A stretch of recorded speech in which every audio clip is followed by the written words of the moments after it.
High বন্ধুরা, এখানে দেখতে পাচ্ছ পালং শাক, একদম কচি পালং শাক, আমাদের বাড়ির পালং শাক। এই পালং শাক দিয়ে আজকে রান্না করব রুই মাছ। কচি পালং শাক দিয়ে রুই মাছের ঝোল। ততক্ষণ পালং শাকটা সুন্দর করে বেছে নিই। এখানে 6 পিস মাছ আছে, লবণ হলুদ মাখিয়ে নিয়েছি।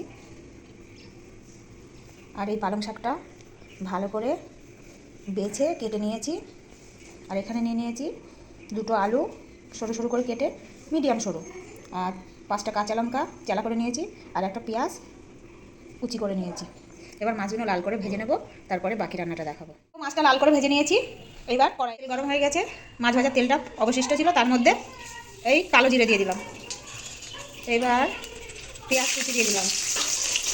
এবার কাঁচা লঙ্কা দিয়ে দিলাম, দিয়ে একটু লাল করে ভেজে নিচ্ছি। এইবার আলুগুলো দিয়ে দিলাম, দিয়ে একটু ভালো করে লাল করে ভেজে নিয়ে তারপরে এর মধ্যে দিয়ে দেবো জিরের গুঁড়ো, হলুদ গুঁড়ো আর লবণ। পরিমাণ মতো লবণ দিয়ে দিয়েছি, পরিমাণ মতো জিরের গুঁড়ো, পরিমাণ মতো হলুদ গুঁড়ো। এবার একটু ভালো করে কষে নিয়ে জল দিয়ে দেবো। ভাজা হয়ে গেছে, এবার জল দিয়ে দিচ্ছি। এবার আলুটা সিদ্ধ হয়ে গেলে পালং শাক আর মাছটা দিয়ে দেবো।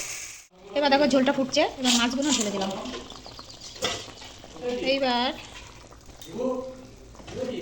এই ফুটন্ত ঝোলের মধ্যে পালং শাকগুলো দিয়ে দেবো, দিয়ে আর একটু ফুটে গা মাখা মতন হলে নামিয়ে নেবো। বন্ধুরা, রুই মাছ দিয়ে কচি পালং শাকের ঝোল আমার রেডি হয়ে গেছে। এবার আমি এটাকে নামিয়ে, এই দেখো কচি পালং শাক দিয়ে মাছের ঝোল রেডি হয়ে গেছে।